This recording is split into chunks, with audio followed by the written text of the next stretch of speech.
Secretary of State Tony Blinken coming out with his strongest comments really yet in urging Israel to do more to protect civilians in Gaza. Israel has agreed to small windows, pauses each day for civilians to get out of the combat zone in northern Gaza. Today's ending just minutes ago. Blinken, though, making clear the administration doesn't think this is enough. Much more needs to be done to protect civilians and to make sure that humanitarian assistance reaches them. Far too many Palestinians have been killed. Far too many have suffered these past weeks. Blinken said this just as more explosions were being seen, this time near two of Gaza's hospitals where Israel says Hamas has placed some of its headquarters underneath.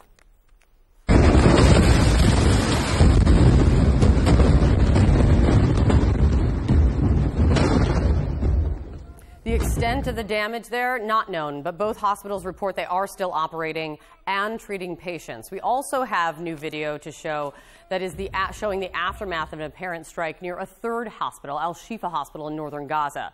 You can see people who are bloodied and pleading for help in a courtyard in the aftermath of it. This is a hospital that is now housing many people seeking cover. And a fourth hospital, this one for children, has been surrounded by tanks. That hospital's director is now asking for help in evacuating doctors and patients there.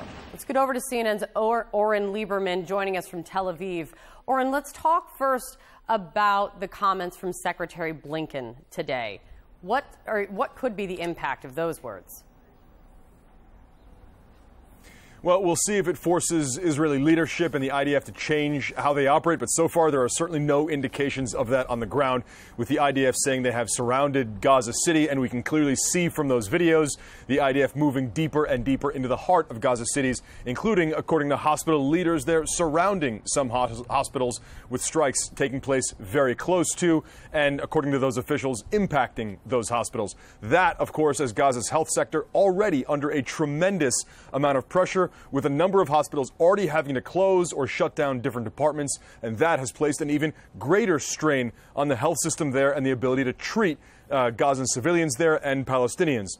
This comes as the Palestinian Ministry of Health in Gaza, run by Hamas, and in the West Bank, report that the death toll now, the number of Palestinians killed here, has surpassed 11,000, including 4,500 children and 3,000 women. That, perhaps, part of what compelled Secretary of State Antony Blinken to say more needs to be done here. The suffering on the part of Palestinians, he says, is tremendous. Meanwhile, as you pointed out, the humanitarian corridor that the IDF allowed closed just a few moments ago. We saw the pictures coming out of Salah ad-Din Street in Gaza, one of the main north-south corridors. Thousands more, it seems, evacuating today. We'll wait for an official number, but that's on top of tens of thousands yesterday and tens of thousands the day before, trying to get out of northern Gaza, where the IDF has focused a lot of their efforts there. And we have seen the results of that, the destruction, as the IDF tries to destroy Hamas and go after its underground infrastructure. Kate.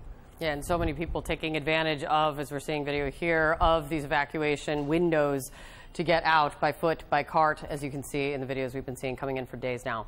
Thank you, Oren, so much.